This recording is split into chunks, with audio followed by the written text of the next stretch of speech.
May silent war kami ng sister-in-law ko dahil tinanggihan kong bayaran yung hair and makeup niya sa salon. Hi, Venture. Please call me Dana. May family reunion ang side ng asawa ko sa Pampanga kaya bumiyahe kami from Nueva Ecija pa. Every year kasi nilang ginagawa yon kaya hindi pwedeng absent kami. 1 week before the reunion, nasa Pampanga na kami.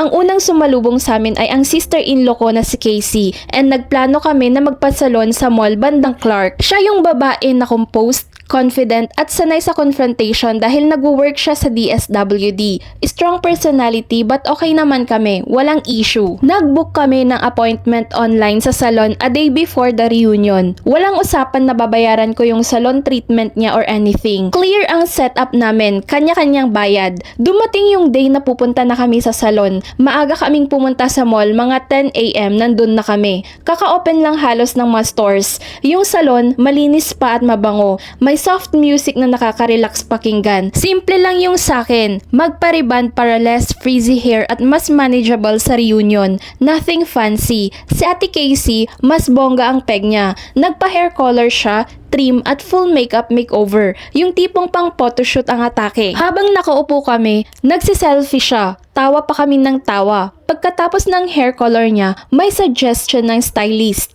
Ma'am, bagay po sa inyo ang curtain bangs. Napaisip siya, tumingin siya sa akin habang nakabalot pa sa salon cape.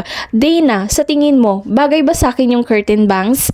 Tiningnan ko siya ng maayos. Matangos ang ilong niya. Defined ang cheekbones niya. Sabi ko, oo te, parang mas lalabas cheekbones mo. Bagay yan. That was it. Isang honest opinion lang. No pressure, no forcing. Just answering a question. Ngumiti siya. Sige, push natin yan. Kaya pagtapos ng hair color niya, nagpa-curtain bangs na siya. Yung result is bagay talaga sa kanya. Mas mabilis natapos si Ate Casey dahil mas matagal ang proseso ng reband ko. Habang may foil pa ako sa buhok, tapos na siya. Fresh, glowing, ready for Instagram selfie. In fairness, maganda talaga siya. The bangs framed her face nicely. Honest compliment yon. After ilang minutes, bumalik siya sa upuan ko, hawak ang resibo niya. Total niya, 8,500 pesos. Inilipag niya sa side table ko ang papel. Share tayo ha, 4,250 ka. Ikaw naman nagsabi magpabangs ako. Napangiti pa ako. Hala ate, pero seryoso ang mukha niya. Kung sinabi mong hindi bagay, hindi ko ipapagawa to. Pero you said bagay sa akin kaya sinunod kita. Para akong nakakita ng fine print sa kontratang hindi ko alam na pinirmahan ko. Kahit malakas yung aircon sa salon, pinagpapawisan na ako. Sinabi ko, wala akong extra money ate. Sakto lang yung money ko sa reband price ng hair ko. Hindi ko po mababayaran yung half ng 8,500. Ate, ikaw ang nagtanong. Sumagot lang ako. Hindi na siya nakipagsagutan sa akin dahil tumitingin yung stylist sa amin. Nagbayad na lang siya sa counter agad. Hindi ako naglabas ng wallet. Mas nauna siyang natapos at umalis siya agad na hindi ako hinihintay or kinausap. May sarili siyang sasakyan. Yun ang ginamit namin. Hindi ko naman siya hinabol. Tinapos ko muna yung reband ko ng maayos. Habang pinaplansya ang buhok ko, pakiramdam ko parang pati utak ko pinaplansya na rin. Trying to process everything. Since when did giving an opinion become a financial obligation? Pagtapos ng reband ko, tinawagan ko ang asawa ko para sunduin ako kasi iniwan na ako ng sister-in-law ko eh. Pagdating ng asawa ko, kwento niya sa akin na nagsumbong daw si Ate Casey sa kanya. Sabi daw niya, Kuya, hindi nagbayad si Dana sa akin. Siya nag-encourage sa akin na magpa-curtain bangs tapos hindi siya mag-share.